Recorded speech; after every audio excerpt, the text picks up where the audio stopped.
আপনার ক্লাস কি শেষ হয়েছে তৃষা, নাকি আরো কোনো স্টান্ট বাকি আছে? তৃষা ভয়ে কুকড়ে গিয়ে মাথা নিচু করল। মেহসানা ততক্ষণে সিট ছেড়ে 2 হাত দূরে গিয়ে দাঁড়িয়েছে। আর্য এবার তৃষার টেবিলের ওপর হাত রেখে একটু নিচু হয়ে ওর চোখের দিকে তাকালো। বাসায় বলেছিলাম আজ ব্যান্ডেজ খোলার দিন, কিন্তু আপনি চোরের মতো পালিয়ে এখানে এলেন। আপনি কি বুঝতে পারছেন? আপনি নিজের শরীরের সাথে কতটা বড় রিস্ক নিয়েছেন? তৃষা আমতা আমতা করে বলল, আমার ক্লাসটা ইম্পর্টেন্ট ছিল। আর আমার কাছে আপনার এই হাতটা ইম্পর্ট্যান্ট। আর্য এক ঝটকায় তৃষার সুস্থ হাতটা ধরল। ওর হাতের স্পর্শ আজ অন্যদিনের চেয়েও বেশি শক্ত। সে সরাসরি মেহসানার দিকে তাকিয়ে হুকুমের সুরে বলল, মেহসানা, ওর ব্যাগটা দিন। ওকে এখনই ডাক্তারের কাছে নিয়ে যেতে হবে। আর তৃষা, গাড়িতে গিয়ে আপনার সাথে আমার এই লুকোচুরি খেলার একটা ফাইনাল সেটেলমেন্ট হবে। তৃষা অসহায়ের মতো মেহসানার দিকে তাকাল, কিন্তু সেখানে কোনো সাহায্যের আশা নেই। কলেজের সবার কৌতূহলী চোখের সামনে দিয়ে আর্য প্রায় টেনেই তৃষাকে গাড়ির দিকে নিয়ে চলল। তবে বেরোনোর ঠিক পূর্ব মুহূর্তে দরজার সামনে হন্তদন্ত হয়ে এসে দাঁড়ালো সাইম। সাইমকে দেখে আর্যর চোয়ালটা আরও একবার শক্ত হয়ে গেল। সাইম একটু হাঁপাতে হাঁপাতে তৃষার ব্যান্ডেজ করা হাতের দিকে তাকালো। ঈশা, শুনলাম তুমি আজ ক্লাসে এসেছো। এই অবস্থায় একা আসাটা কি ঠিক হলো? আমি তো মেহসানকে বলেছিলাম তোমাকে নোটসগুলো পাঠিয়ে দেব। শরীরটা এখন কেমন? তৃষার উত্তর দেওয়ার আগে আর্যর হাতের মুঠোর ওর কবজিতে আরও একটু চেপে বসল। আর্যর তীক্ষ্ণ চক্ষু মণি আগ্নেয়গিরির ন্যায় প্রজ্বলিত। সে সাইমের দিকে এক ঝলক তাকিয়ে অত্যন্ত তাচ্ছিল্যের সুরে বলল, শরীরের খোঁজ নেওয়ার জন্য তো বাড়ির লোকজনই যথেষ্ট, মিস্টার। সাইম একটু থতমত খেয়ে বলল, আমি সায়েম, তিশার সিনিয়র। আসলে ওর ইনজুরির কথা শুনে খুব টেনশনে ছিলাম। আর্য সাইমের চোখের দিকে সরাসরি তাকিয়ে অত্যন্ত গম্ভীর স্বরে বলল, টেনশনটা একটু কমিয়ে নিজের পড়াশোনায় মন দিন। তৃষা টেক কেয়ার করার জন্য একজন প্রফেশনাল গার্ড অলরেডি অ্যাপয়েন্টেড আছে। আর হ্যাঁ, নেক্সট টাইম ও নোটস বা অন্য কিছুর জন্য আপনাকে কষ্ট করতে হবে না। ডিকশনারিতে এখন বাইরের সাহায্য শব্দটা ডিলিট করে দেওয়া হয়েছে। তৃষা অপ্রস্তুত হয়ে বিড়বিড় করল। উনি তো জাস্ট হেল্প করতে চাইছিলেন। আর্য তৃষার দিকে এক তপ্ত দৃষ্টি নিক্ষেপ করে বলল, হেল্প নেওয়ার অনেক সময় পাবেন, আপাতত আমার গাড়িতে চলুন। ব্যান্ডেজ খোলার সময় আপনার এই সিনিয়রের নোটস নয়, ডাক্তারের কাঁচি লাগবে। সাইমকে এক প্রকার তুচ্ছ জ্ঞান করে আর্য তৃষাকে টেনে নিয়ে গাড়ির দিকে হাঁটা দিল। কলেজের খোলা প্রাঙ্গণে তখন এক নিস্তব্ধ মায়াবী যুদ্ধ শুরু হয়েছে। আর্যর হাঁটার গতি আজ অনেক বড্ড দ্রুত। তাল মেলাতে এক প্রকার হাঁপিয়ে উঠছে তৃষা।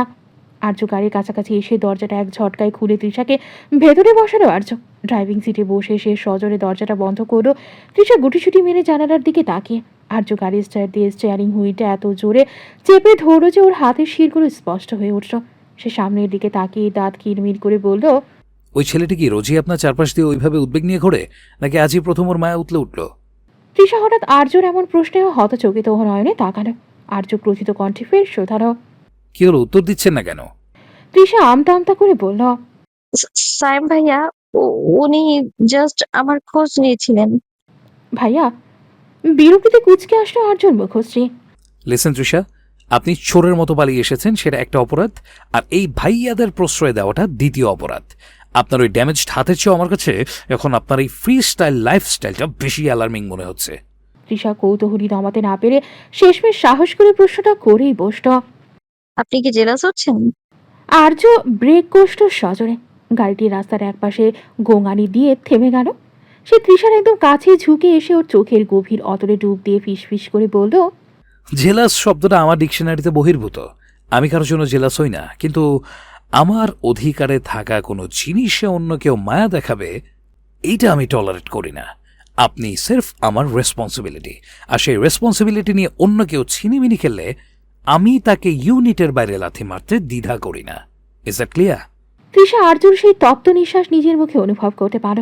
লোকটা মুখে রেসপন্সিবিলিটি বললেও তার চোখে সে অব্যক্ত অধিকার বোধ অন্য কিছুরই জানান দিচ্ছিল। তৃষার বুকের ভেতরটা তখন বুনো পাখির মতো জানা ঝাপটাচ্ছে। সে আর কোনো কথা না বলে জানালার বাইরে চোখ রাখল। শুকনীরের এই ডিরেক্টর আজ যেন তার সমস্ত স্বাধীনতা কেড়ে নেওয়ার শপথ নিয়ে রেখেছে। হাসপাতালের দীর্ঘ করিডোর জুড়ে সাদা রঙের একঘেয়েমিতে যেন প্রাণহীনতার প্রলেপ মাখানো। নাসারন্ধ্রে এসে বিচ্ছে ফিনাইল আর ডিটেলের সেই তীব্র উটকো রাসায়নিক ঘ্রাণ, যা ক্রমাগত মনে করিয়ে দেয় জীবনের নশ্বরতাকে। চারপাশের এই যান্ত্রিক নিস্তব্ধতার বুক চিরে মাঝে মাঝে স্ট্রেচারের চাকার যে ঘরঘরানি শব্দ ভেসে আসছে, তাতে তৃষার বুকের ভেতরটা যেন যন্ত্রণায় দলা পাকিয়ে যাচ্ছে। সাদা দেয়ালের এই নিস্পৃহ রাজ্যটা ওর কাছে সবসময় এক মুহূর্ত বিভীষিকা। বদ্ধ বাতায়নে যেন মিশে আছে অসংখ্য মরণপণ যুদ্ধে হেরে যাওয়া মানুষের শেষ দীর্ঘশ্বাস আর না বলা হাহাকার। গাড়ি থেকে নামার সময় তৃষার পা দুটো যেন কিছুতেই এগোতে চাইছিল না। সে আর্যর দিকে ফিরে মিনতি মাখানোর স্বরে বলল, আজকে কি না করালেই না? দেখুন গন্ধটা কেমন উৎকট, খুব বমি পাচ্ছে আমার। ব্যান্ডেজটা কাল খুললে খুব একটা ক্ষতি হবে না, প্লিজ। আর্য এক মুহূর্তের জন্য থামল। তৃষার ফ্যাকাশে মুখ আর চোখের কোণে জমে থাকা ভয়ের বিন্দুগুলোর নজরে এলো। তবে সে নরম হলো না, বরং তৃষার অবাধ্য হাতটা নিজের বলিষ্ঠ হাতের মুঠোয় পুরে একরাশ গাম্ভীর্য নিয়ে ধমকের সুরে বলল, যথেষ্ট হয়েছে। কলেজে গিয়ে স্টান্ট দেখানোর সময় তো এই বমি ভাব বা ভয়ের কথা মনে ছিল না। এখন কোনো ওজোর আপত্তি শুনবো না। চুপচাপ ভিতরে চলুন। আপনার এই আজ না কাল করার খাম খেয়ালি বনায় আমি আর 1 মিনিটও নষ্ট করতে চাই না। So move. আর্যর এই অকাট্য আদেশের সামনে তৃষার কোনো বাহানা টিকল না। এক প্রকার জোর করে ওকে টানতে টানতে সেই গুমট করিডোর পেরিয়ে কনসালটেশন রুমের দিকে নিয়ে চলল আর্য। ভেতরে প্রবেশ মাত্র একজন অ্যাপ্রন পরিহিত সুদর্শন যুবক একে আসত। আর্য ভ্রুকুটি মিশ্রিত দৃষ্টিতে তার দিকে চেয়ে বলল, আপনাকে তো ঠিক যুবকটি অমায়িক হেসে বলল, আমি সবুজ স্যার, সবুজ আহমেদ, ইন্টার। 2 দিন হলো এসেছি। আর্য তীক্ষ্ণ দৃষ্টি নিক্ষেপ করে বলল। ওহ, আর্য মুখে ও বলেছে ঠিকই, তবে মনের কোণের খচখচানি কমছে না। বিরক্তিতে কপাল দলা পাকিয়ে আসছে। সবুজ নামক ছেলেটি তৃষার দিকে তাকানোর ধরনটা ভালো ঠেকছে না তার কাছে। সবুজ তৃষার দিকে তাকিয়ে আলতো হেসে বলল, কি প্রবলেম ম্যাডাম? পরমুহূর্তে ওর দৃষ্টি কালো শুভ্র ব্যান্ডেজে আবৃত তৃষার হাতখানা। ও তৎক্ষণাৎ ব্যস্ত কণ্ঠে বলল, আপনার তো দেখি ডান হাত, ব্যান্ডেজ খুলবেন নাকি? আসুন। তার কথার ইতি টানার পূর্ব মুহূর্তে আর্য ওকে আটকে তৃষাকে নিজের কাছাকাছি টেনে বলল, নাথিং। আমরা অন্য একটা কাজে এসেছিলাম, ভুলবশত এখানে ঢুকে পড়েছি, সরি। আর্যর এমন কথায় বিস্ময়ে ভ্রু কুচকে তাকালো তৃষা। ভুলবশত এখানে ঢুকে পড়েছে মানে? ও জানতো ব্যান্ডেজ খুলতেই আজকে এসেছিল ওরা। ও প্রশ্নার্থক দৃষ্টিতে আর্যর দিকে চেয়ে অবাক কণ্ঠে কিছু বলতে যাওয়ার আগে আর্য ওর বা হাতটা বেশ শক্তপোক্ত করে ধরে বাইরের দিকে যেতে যেতে বলল, চলুন তৃষা। কিন্তু কোনো কিন্তু নয়, জাস্ট মুভ। ও তৃষাকে নিয়ে প্রস্থান করলো। বেশ তড়িঘড়ি পদক্ষেপে গাড়ির সম্মুখে পৌঁছালো ওরা। আর্য তৃষার সাইডের দরজা খুলে ওকে বসিয়ে দিয়েই নিজে ড্রাইভিং সিটে গিয়ে বসল। তৃষা সামান্য কৌতূহলী হয়ে হাজারো প্রশ্নের স্তূপ জমেছে মাত্র কয়েক মুহূর্তের ব্যবধানে। তবুও সেগুলো অবদমিত করার সর্বাত্মক প্রচেষ্টা চালাচ্ছে সে। কেননা এখন প্রশ্ন উদয়ের চক্করে আর্য যদি আবার ব্যাক করে হাসপাতালে নিয়ে যায় ওকে, না বাবা দরকার নেই। অন্তত আজকের মতো তো ওই বিভীষিকা থেকে নিস্তার পাওয়া গেল। ভাবতে ভাবতে ও দেখলো গাড়িটা বেশ অনেক দূরে এগিয়েছে, কিন্তু হঠাৎই তার খেয়াল হলো আর্য ওদের চেনা বাড়ির রাস্তা ধরে না গিয়ে বরং উল্টো দিকে গাড়ি ঘুরিয়েছে। বাম পাশের বিশাল সিগন্যালটা পেরিয়ে গাড়িটা এখন বনানীর দিকে এগোচ্ছে। তৃষা ভ্রু কুচকে আর্যর দিকে তাকালো। আর্য চোয়ার শক্ত দৃষ্টি নিবদ্ধ সম্মুখ পানে। তৃষা জিজ্ঞাসু দৃষ্টিতে চেয়ে বলল, আমরা কোথায় যাচ্ছি? হসপিটালে। তৃষা আর চুপ থাকতে পারল না। কণ্ঠে বিরক্তির রেশ টেনে প্রশ্নের ঝড় তুলল। আরে মিস্টার, আপনার প্রবলেমটা কি বলুন তো? মানে এত মুড সুইং হয় কেন আপনার? এই তো মাত্র হসপিটাল থেকে বের হয়ে এলেন, বললেন যে আজকে কিছু হবে না, আবার হসপিটালে যাচ্ছি, মানেটা কি? হ্যাঁ, আর্য স্টিয়ারিং এ হাত রেখে বেশ নির্লিপ্ত গলায় জবাব দিল, আমি বলেছি ওই হাসপাতালে কাজ হবে না, এটা বলিনি যে আজ কাজই হবে না। We are going to Apollo. আমার পরিচিত একজন সিনিয়র সার্জন সেখানে আছেন। আমি চাই না কোনো কাঁচা হাতের ইন্টার্ন আপনার ইনজুরি নিয়ে এক্সপেরিমেন্ট করুক। তৃষা দুই ঠোঁট উল্টে বিড়বিড়িয়ে বলল, বাহ, মিস্টার পারফেকশনিস্টের তো বাহানার অভাব নেই।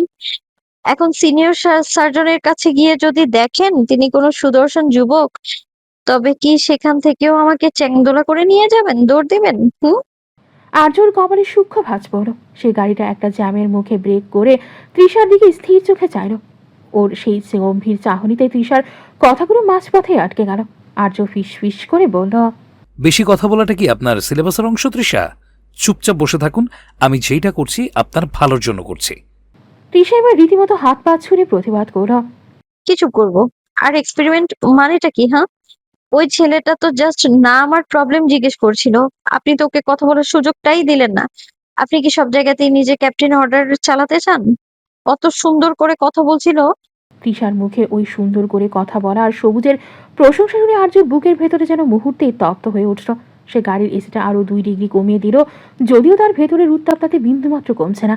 সে মনে মনে বিড়বিড় করে উঠল, সুন্দর করে কথা বলছিল, যেখানে যে সেখানে কি সব ভবঘুরে আপনার উপরে এইভাবে নজর দেবে? নিজের রূপের ছটায় চারপাশটা কি অমাবস্যার চাঁদ বানিয়ে রাখাটা জরুরি? এত সুন্দর হওয়ার কি দরকার ছিল আপনার? তবে মুখে সে এসবের কিছুই প্রকাশ করে উঠল না, বরং অত্যন্ত তীক্ষ্ণ স্বরে বলল, সুন্দর কথা দিয়ে ব্যান্ডেজ খোলা যায় না তৃষা, ওটার জন্য স্কিল লাগে। আর ওই কি সবুজ না নীল, যাই হোক, ওর তাকানোর ধরুন আমার মোটেও প্রফেশনাল মনে হয়নি। বেশি কথা না বলে সিটে হেলান দিয়ে বসুন, আমরা 10 মিনিটের মধ্যে পৌঁছে যাব। তৃষা গাল ফুলিয়ে জানালার বাইরে মুখ ফিরিয়ে নিল। সে বিড়বিড়িয়ে বলল, আস্ত একটা ডিক্টেটর, জেলাসি আর অহংকারের দোকান একটা। আপনার শকুনের মতো চোখ কি শুধুমাত্র মানুষের খুদ ধরার জন্যই? আর্য এবার আর চোখে তৃষার দিকে তাকালো। রোদে পোড়া দুপুরে তৃষার নাকের ডগায় জমে থাকা ঘাম আর অবাধ্য চুলের কয়েকটা গোছা ওর কপালে এসে লুটিয়ে পড়ছে। আর্যর খুব ইচ্ছে করলো ওর চুলগুলি নিজ হাতে সরিয়ে দিতে, কিন্তু সে তার পেশাদারি গাম্ভীর্যের আড়ালে নিজেকে শক্ত করে রাখলো। গাড়িটা এক অভিজাত ক্লিনিকের সামনে এসে থামলো। আর্য ইঞ্জিন বন্ধ করে তৃষার দিকে তাকিয়ে শান্ত অথচ গম্ভীর স্বরে বলল, লোক তৃষা, আপনার ওই ব্যান্ডেজ করা হাতটা শুধু আপনার না, ওটা সারানোর দায়িত্বটা এখন আমার উপরে বর্তেছে। আমি কোনো রিস্ক নিতে পারি না, এখন চটপট নামুন। তৃষা আর্যর সেই অন্তর্ভেদী চাহনির সামনে যেন আবার হেরে গেল। ক্লিনিকের করিডোরে আর্যর বলিষ্ঠ পদক্ষেপের প্রতিধ্বনি শোনা যাচ্ছিল। আর্য অত্যন্ত সতর্কতায় তৃষাকে নিয়ে কেবিনে প্রবেশ করল। সাদা দেয়াল আর আসবাবের রুড়ো জৌলুসের মাঝে তৃষার পাংশুটে মুখচ্ছবি আরও বেশি করুণ ঠেকছিল। আর্যর পরিচিত বয়োজ্যেষ্ঠ সার্জন এসে যখন তৃষার ব্যান্ডেজ মোড়া হাতটি নিজের হাতে তুলে নিলেন, তৃষার হৃৎপিণ্ড যেন পাঁজরের ভেতর এক উন্মত্ত ঝঞ্ঝা তৈরি করল। কাঁচির ধারালো ফলা যখন শুভ্র গজ আর ব্যান্ডেজের স্তরে কামড় বসালো, তৃষা যন্ত্রণায় নীল হয়ে 2 চোখ শক্ত করে বুঝে ফেলল। দীর্ঘদিন আবদ্ধ থাকায় ওর পেশিগুলো যেন এক অসহ্য স্পন্দনে রিরি করে উঠছে। ঠিক সেই মুহূর্তেই তৃষা অনুভব করল তার সুস্থ বা হাতটি আর্যর উষ্ণ আর বলিষ্ঠ করতল দ্বারা সজোরে আবদ্ধ হয়েছে। আর্যর স্পর্শের সেই প্রচ্ছন্ন আশ্বাস যেন এক নিমিষেই তৃষার সমস্ত ত্রাস হরণ করে নিল। আর্যর কপালে বিন্দু বিন্দু ঘাম জমলেও তার দৃষ্টি ছিল তৃষার আনত মুখে স্থির। সার্জন যখন ব্যান্ডেজ সরিয়ে ত্বকের উপর জমে থাকা ওষুধের আস্তর পরিষ্কার করছিলেন, তৃষা ব্যথার আতিশয্যে আর্যর হাতখানা আরও জোরে খামছে ধরল। আর্য একটুও বিচলিত না হয়ে তৃষার খুব নিকটে এসে দাঁড়ালো। তার গলার স্বর এখন নিস্তব্ধ অরণ্যের শীতল পরশের ন্যায় স্নিগ্ধ। Just relax Trisha, just relax Trisha, almost done. আমার দিকে তাকান, অন্যদিকে মন দেবেন না। আর্য সেই গম্ভীর অথচ পরম মমতাময়ী নির্দেশে তৃষা ধীর লয়ে চোখ মেলল। দেখল আর্যর চোখে সেই চিরচেনা কঠোরতা আজ যেন এক অদ্ভুত মায়ায় বিগলিত হয়েছে। দীর্ঘ প্রতীক্ষার অবসান ঘটিয়ে যখন হাতটি উন্মুক্ত হলো, আর্য অত্যন্ত কোমলতায় নিজের আঙুল দিয়ে তৃষার আঙুলের ডগাগুলো ছুঁয়ে দেখল রক্ত সঞ্চালন ঠিক আছে কিনা। আর্যর সেই অপ্রকাশিত যত্নের ধারা তৃষার হৃদয়ে এক অব্যক্ত অনুরাগের প্রলেপ মাখিয়ে দিচ্ছে। তৃষা আর্যর বাড়ি ফিরতে ফিরতে সূর্যটা পশ্চিম দিগন্তে হেলে পড়েছে। গোধূলির কমলা রোশনি বিচ্ছুরিত হচ্ছে সেথায়। গোধূলির সেই মায়াবী আলোয় সুখনীর যখন এক শান্ত স্নিগ্ধতায় অবগাহন করেছে, ঠিক তখনই আর্যর গাড়ির শব্দে বাড়ির নিস্তব্ধতা ভাঙল। সদর দরজা দিয়ে তৃষা ভেতরে পা রাখতেই একজোড়া খুদে পায়ের শব্দে পুরো ড্রয়িং রুম মুখরিত হয়ে উঠল। টুইঙ্কেল সোজা এসে তৃষার কোমরে 2 হাত জড়িয়ে ধরল। ওর নজর মুহূর্তেই পড়ল তৃষা সেই উন্মুক্ত ডান হাতের ওপর, যেখান থেকে এতদিনের সেই সাদা বিভীষিকা উধাও হয়ে গেছে। টুইঙ্কেল উত্তেজনায় খিলখিল করে হেসে উঠে বলল, বানি, তোমার হাতে সে পচা সাদা জামাটা কোথায় গেল? তুমি কি ম্যাজিক করে ওটা গায়েব করে দিয়েছো? এখন কি তুমি আবার আমাকে 2 হাতে জাপটে ধরে কিস করতে পারবে? তৃষা সামান্য ঝুঁকে টুইঙ্কেলের উচ্চতায় বসল, তারপর ওকে নিজের কাছে টেনে নিয়ে ওর নাকে নাক ঘষে আদুরের স্বরে বলল, ইয়েস মাই লিটল প্রিন্সেস। বানি এখন একদম ঠিক হয়ে গেছে। এখন থেকে আমরা আবার সেই আগের মতো ফান করব, আর প্রত্যেকটা মিশনে আমি তোমার পার্টনার হব। I am back sweet heart. Twinkle খুশিতে তৃষার গালে একটা শব্দ করে চুমু খেয়ে বলল, প্রমিস তো? এবার পাপা বকলে কিন্তু তুমি আমাকে নিয়ে একদম রকেট নিয়ে চাঁদে চলে যাবে। ওদের এই খুনসুটি আর আনন্দের মাঝে আর্যর গভীর পদক্ষেপের শব্দে পরিবেশটা হঠাৎই একটু ভারিক্কি হয়ে এলো। আর্য সিঁড়ির গোড়ায় দাঁড়িয়ে আর চোখে তৃষার উজ্জ্বল মুখের দিকে তাকালো ও ঘাড় ঘুরিয়ে অত্যন্ত নির্লিপ্ত কণ্ঠে বলল, ব্যান্ডেজ খুলেছে মানেই কিন্তু অলিম্পিকে নাম লেখানোর ছাড়পত্র পাননি তৃষা। হাড়ের জয়েন্টগুলো এখনো বড্ড নাজুক, তাই আপনার ওই চিরচেনা ক্লামসি স্বভাবটা দয়া করে নিজের স্টোর রুমে বন্দি রাখুন। টুইঙ্কেলের সাথে রকেট মিশনে যাওয়ার আগে অন্তত নিজের গ্রাউন্ডেড থাকার চেষ্টাটা করবেন। মনে রাখবেন, ফিজিওথেরাপিটা এখনো বাকি আছে, সো ডোন্ট ওভারডু ইট। আর্যর এই রসকসীন উপদেশে তৃষা মুখ ভেঙচি কাটল ঠিকই, কিন্তু টুইঙ্কেলের কানে মুখ নিয়ে ফিস ফিস করে বলল, দেখেছো হানি, তোমার পাপার ওই পচা ইনস্ট্রাকশন ডিকশনারিটা কোনোদিনও শেষ হবে না। চলো আমরা বরং চুপি চুপি কথা বলি। চলো বানি। জানো তো আজকে কি হয়েছে? তুমি এখন কলেজে চলে গিয়েছিলে, তখন তো পাপা কত রাগ করেছিল। তৃষা ওকে নিয়ে নিজের কক্ষের দিকে যেতে যেতে বলল, চলো চলো রুমে গিয়ে বলবে হানি।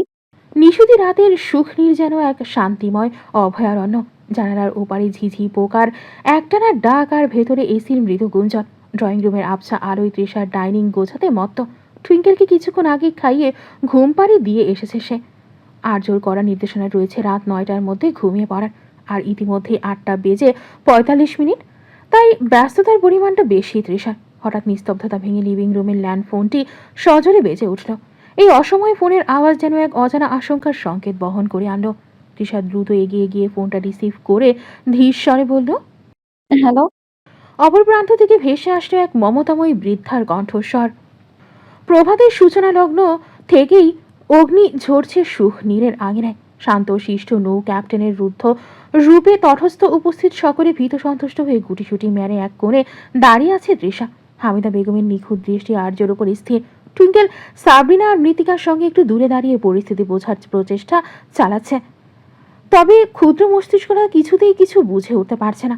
গত রাতে সেই রহস্যময় ল্যান্ডফোনের পর থেকেই সুখনীরের শান্ত আবহাওয়ায় এক অস্থির বিষ বাষ্প দানা বেঁধেছিল। তৃষা খুব ভোরে যখন আর্যকে সেই বৃদ্ধার নাম জাহানারা বেগম বলেছিল, তখন থেকে আর্যর মাঝে এক অদ্ভুত পরিবর্তন লক্ষ্য করেছে সে। জাহানারা বেগম আর্যর সেই জন্মদাত্রী মা, বহু আগেই যাদের সাথে মাহেরিনের কারণে সম্পর্ক ছিন্ন করেছে আর্য। পরিস্থিতি বিশ্লেষণে ব্যর্থ হয়ে তৃষা তৎক্ষণাৎ হামিদা বেগমকে ফোন করে সবটা জানিয়েছিল। হামিদা বেগমও খবর পাওয়া মাত্রই এক প্রকার হন্তদন্ত হয়ে সুখনীরে ছুটে এসেছেন। হামিদা বেগম ধীর পায়ে এগিয়ে গিয়ে আর্যর কাঁধে হাত রাখলেন। অত্যন্ত শান্ত অথচ দৃঢ় স্বরে তিনি রাখলেন, আর্য, নিজেকে শান্ত করো বাবা। আপা যখন ফোন করেছে তখন একটিবার অন্তত তাদের সাথে কথা বলা প্রয়োজন। নিজের ভুলটাও তো তুমি বুঝতে পেরেছো বলো, যত দেরিতেই হোক না কেন। আর বাবা মার কাছে সন্তানরাই সকল, ভুল কিছুই না বাবা। আর্য তপ্ত কণ্ঠে বলল, আমি তাদের উপরে রেগে নেই চাচিমা। বাবা মা হন তারা আমার, বড্ড ভালোবাসি আমি তাদের। তবে এত বড় ঘৃণার কাজ করার পরেই মুখ কিভাবে দেখাবো আমি এখন তাদের? হামিদা বেগম আর্যর দুশ্চিন্তাগ্রস্ত ললাটে স্নেহের হাত বুলিয়ে দিয়ে এক গভীর মমতায় বললেন, শোন বাবা আর্য, মানুষ ভুলেই ঊর্ধ্বে নয়। মাহেরিনের দেওয়া সেই মিথ্যা অপবাদের বেড়াজালে তুমি নিজেকে জড়িয়ে ফেলেছিলে ঠিকই, কিন্তু আজ তো সত্যের আলো ফুটেছে। বাবা মায়ের মন তো সাগরের মতো গভীর বাবা, সেখানে সন্তানের প্রতি কেবল ভালোবাসাই জমাই থাকে, ক্ষোভ নয়। তারা কেবল তোমার মুখটি দেখার অপেক্ষায় দিন গুনছে। আর তুমি তৃষার কথা ভাবো, এই বাড়ির বউ হিসাবে ওরও তো একটা অধিকার আছে, নিজের শ্বশুর শাশুড়ি চেনা, তাদের দোয়া পাওয়ার। তুমি কি চাও না ওরা দেখুক তুমি কত লক্ষ্মী একটা মেয়েকে জীবন সঙ্গিনী হিসেবে পেয়েছো? আর্য কিছুক্ষণ নিরুত্তর হয়ে মেঝের দিকে তাকিয়ে রইল। তার ভেতরকার সেই অপরাধ বোধ আর লজ্জার দেয়ালগুলো যেন চাচিমার কথায় ধীরে ধীরে ধসে পড়ছে। সে এক দীর্ঘশ্বাস পেলে অত্যন্ত ক্ষীণস্বরে বলল, আমি কি সত্যি ক্ষমার যোগ্য চাচিমা? যেই বাবা মাকে আমি মাহেরিনের কথার উপরে ভিত্তি করে দূরে সরিয়ে দিয়েছিলাম, আজ তাদের সামনে গিয়ে দাঁড়ানোর সাহসটা আমি কোথায় পাবো? তবুও আপনি যখন বলছেন আমি যাব, তাদের প্রতি করা আমার প্রতিটি অন্যায়ের দায়ভার আমি মাথা পেতে নেব। হামিদা বেগম হাসি মুখে বললেন, এই তো আমার সোনা ছেলে, দেখবি ওনারা তোকে দেখা মাত্রই সব ভুলে বুকে টেনে নেবেন। আর্য আর দেরি করলো না। সে বসা থেকে উঠে দাঁড়িয়ে গটগট করে সিঁড়ি বেয়ে দোতলার দিকে পা বাড়ালো। করিডোরের মাঝপথে থেমে সে নিচে দাঁড়িয়ে থাকা তৃষার দিকে স্থির চোখে তাকালো। গম্ভীর অথচ স্পষ্ট স্বরে বলল, তৃষা, দাঁড়িয়ে কি দেখছেন? আমাদের হাতে সময় কম, সো বি কুইক। তৃষা আর্যর এই আকস্মিক পরিবর্তনে কিছুটা হকচকিয়ে গেলেও পর মুহূর্তেই তার মুখে বিজয়ের হাসি ফুটে উঠল। সে দ্রুত নিজের ঘরের দিকে ছুটল তৈরি হওয়ার জন্য। পরক্ষণেই মনে পড়ল টুইঙ্কেলের কথা। তৎক্ষণাৎ ওকে দু হাতে আগলে দৌড়ে দোতলার উদ্দেশ্যে যেতে যেতে বলল, চলো কিউটি পাই, আজকে আমরা আমাদের নিজেদের বাসায় যাব। ছোট্ট টুইঙ্কেল তৃষার দিকে ফিরে বলল। আমাদের বাসা মানে? এটাই তো আমাদের বাসা, বানি। তৃষা মুচকি হাসতেও টুইঙ্কেলের বোকা প্রশ্নে, তার সরল প্রশ্নের প্রত্যুত্তরে তৃষার সম্মুখ পানে এগোতে এগোতে বলল। এখানে তো আমরা থাকি, কিন্তু ওখানে উম ওখানে কি তোমার পাপা তোমার সবাই থাকে? দাদুন দাদিয়া সবাই শোনা আমারও দাদুন দাদিয়া আছে, বানি। আছে সবাই। তাহলে কোথায় তারা? আমরা তো আজকে তাদের কাছে যাচ্ছি, তখন গিয়ে দেখো দেখো তারা কোথায়। জ্যৈষ্ঠের তপ্র দ্বীপ্রহর আজ ধরিত্রীর বুকে এক অদৃশ্য দাহ ছড়িয়ে দিয়েছে। মধ্য গগনের সূর্যটা যেন কোনো এক রোষানলে অগ্নিকুণ্ডে পরিণত হয়েছে। হামিদা বেগম কিছুক্ষণ আগেই তৃষার প্রয়োজনীয় সবটুকু গুছিয়ে দিয়ে বিদায় নিয়েছেন। তার পরম মমতায় ঘেরা দোয়াটুকু সঙ্গী করে আর্য তৃষার ছোট্ট টুইঙ্কেল রওনা হলো গন্তব্য খুলনা। পিচঢালা রাজপথ ঘিচিরে আর্য সাদা রঙের সেডানটি যখন দ্রুত গতিতে ছুটছে, তখন তৃষার মনের ভেতর এক অজানা রোমাঞ্চ আর শঙ্কার লুকোচুরি। বাতাসের শো শো শব্দ আর গাড়ির এসি স্নিগ্ধতার মাঝে আজ এক নতুন অধ্যায়ের সূচনা হতে চলেছে সুখনীরের মানুষগুলোর জীবনে। গাড়ির ভেতরের এক পিনপতন নীরবতা। আর্যর হাত দুটি স্টিয়ারিংয়ের ওপর বড্ড স্থির, যেন সে কোনো গভীর ধ্যানের মধ্যে দিয়ে এক কঠিন সত্যের মুখোমুখি হতে চলেছে। তৃষা আর্যকে আর্যর সেই রাশভারী মুখাবয়বের দিকে তাকাচ্ছিল। আর্যর কপালে এখন আর সেই রাগের চিহ্ন নেই, বরং একরাশ বিষণ্ণতা আর উৎকণ্ঠা সেখানে ভিড় জমিয়েছে। হঠাৎ করে টুইঙ্কেল জানালার বাইরে হাত দিয়ে চিৎকার করে উঠল। পাপা, দেখো দেখো, ওই গাছগুলো কেমন দৌড়াচ্ছে আমাদের সাথে। আমরা কি ওনাদেরও দাদুন দাদিয়ার বাসায় নিয়ে যাব? টুইঙ্কেলের এই নিষ্পাপ প্রশ্নে আর্যর ঠোঁটের কোণে এক চিলতে ম্লান হাসি ফুটে উঠল। সে হাত বাড়িয়ে টুইঙ্কেলের নরম গালে আলতো করে টোকা দিয়ে বলল। তৃষা এবার একটু নড়ে চড়ে বসে আর্যর দিকে তাকালে আর্য শান্ত গলায় বলল। না মা, ওরা তো ওখানেই থাকবে। আমরা অনেক দূরে যাব, যেখানে তোমার জন্য অনেক আদর জমা আছে, যেখানে তোমার জন্য অনেক আদর জমা আছে। তৃষা মাথা নেড়ে মুচকি হাসল। আমার একদম ঘুম আসছে না, বরং আমার ভাবতে খুব ভালো লাগছে যে আজ আপনার বাবা মায়ের সাথে দেখা হবে। ওনারা নিশ্চয়ই আপনাকে দেখে খুব খুশি হবেন। আর্য দীর্ঘশ্বাস ফেলে বিড়বিড়িয়ে বলল। খুশি নাকি ঘৃণা সেটাই দেখার বিষয়। জীবনের অনেকটা সময় মাহেরিনের দেওয়া মরিচিকার পেছনে ঘুরে আমি প্রকৃত হীরা হারিয়েছিলাম। আজ সেই খেসারত দেওয়ার পালা। তৃষা কি যেন ভেবে হঠাৎ নরম স্বরে বলল। ভুল তো সবাই করে, কিন্তু সেই ভুল স্বীকার করার নামই তো মানুষ। আপনি তো নিজের শেকড়ে ফিরছেন, শেকড় কখনো কাউকে ফিরিয়ে দেয় না। আর্য তৃষার দিকে একবার তাকালো। এই মেয়েটা যে কখন থেকে তার জীবনের প্রতিটি ঝড়ে এক শক্ত খুঁটি হয়ে দাঁড়িয়েছে তা সে নিজেও জানে না। নিশীথী রাতের নিস্তব্ধতা চিরে আর্যর গাড়িটি খুলনার জনাকীর্ণ সড়ক ধরে এগোচ্ছিল। এসি মৃদু গুঞ্জন আর ইঞ্জিনের একঘেয়ে শব্দের মাঝে গাড়ির ভেতরটা যেন এক অন্য জগতের অভয়ারণ্য। পাশে বসা তৃষা দীর্ঘ ভ্রমণের ক্লান্তিতে গভীর নিদ্রায় আচ্ছন্ন। তার অবাধ্য মাথাটি কখন যে নিজের অজান্তেই আর্যর প্রশস্ত কাঁধের ওপর আশ্রয় নিয়েছে তা সে নিজেও জানে না। আর্যর ডান কাঁধে তৃষার সেই উষ্ণ আর নিয়মিত নিঃশ্বাসের পরশ তাকে এক অদ্ভুত শিহরণে বিদ্ধ করছে। তৃষার চুলের সেই পরিচিত ল্যাভেন্ডার সুবাস আর্যর নাসারন্ধে এসে ধরা দিচ্ছে বারবার।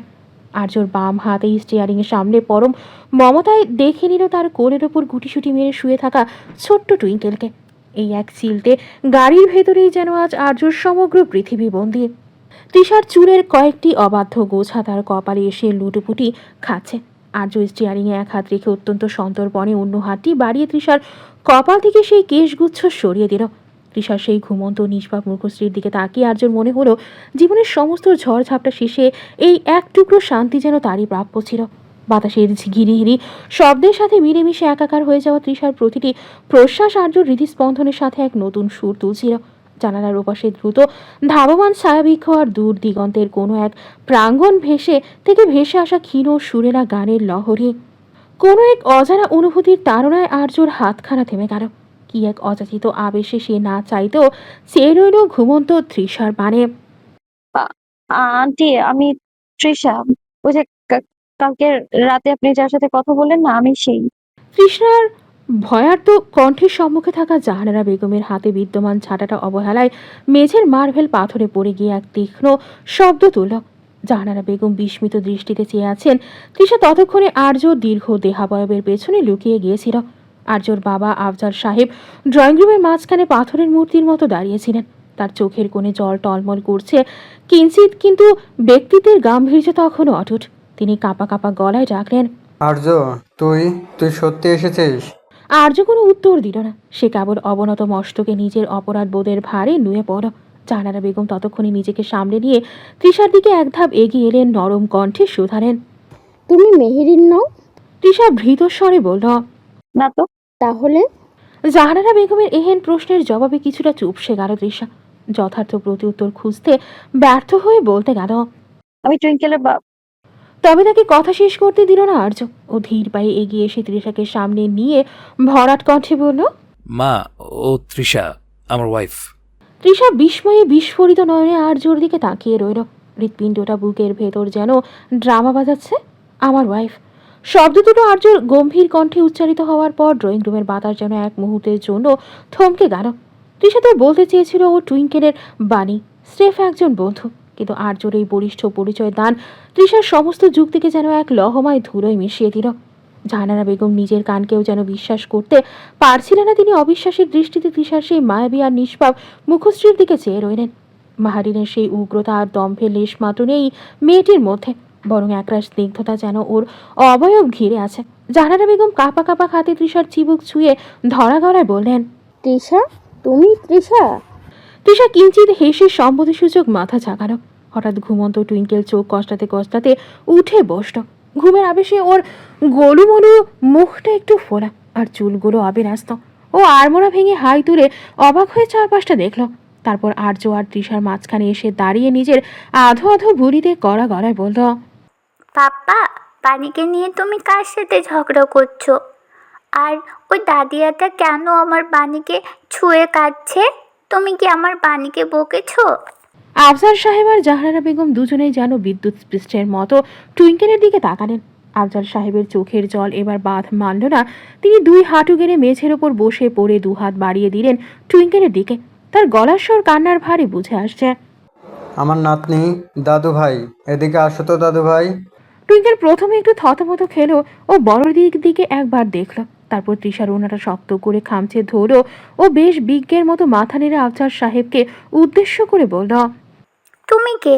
আমার পাপা বলেছে দাদুটা নাকি অনেক চকলেট আর স্টোরি বুক রাখে। তোমার পকেটে কি চকলেট আছে? না থাকলে কিন্তু আমি তোমার কোলে যাবো না বলে দিলাম। জাহানারা বেগম এবার প্রশস্ত হাসলেন। আনন্দের এই বাঁধ ভাঙা জোয়ারে তার চোখের জলগুলো যেন মুক্তোর দানার মতো ঝরতে লাগলো। তিনি টুইঙ্কেলকে কোলে তুলে নিয়ে ওর কপালে সহস্র চুমু এঁকে দিয়ে বললেন, আমার সোনাটা, চকলেট কেন? তোমার জন্য তোমার দাদু পুরো একটা চকলেটের দোকান কিনে রেখেছে। তুমি এসো তো আমার কাছে, আজ তোমাকে 101টা রূপকথার গল্প শোনাবো। আর্য এতক্ষণ পাথরের মতো দাঁড়িয়েছিল। মাতৃভক্ত ছেলেটির এতদিন পর নিজের মাকে সামনে দেখে বুকটা হঠাৎ হু হু করে উঠছে। এতক্ষণ শান্ত থাকলেও এবার নিজেকে সামলানো দায় হয়ে পড়েছে আর্যর। ও জানে মা ওকে ছুতে চাইছে, তবে কোনো এক অজানা কারণে কাছে আসতে পারছেন না তিনি। তবে এবার আর কোনো বাধা মানল না আর্য।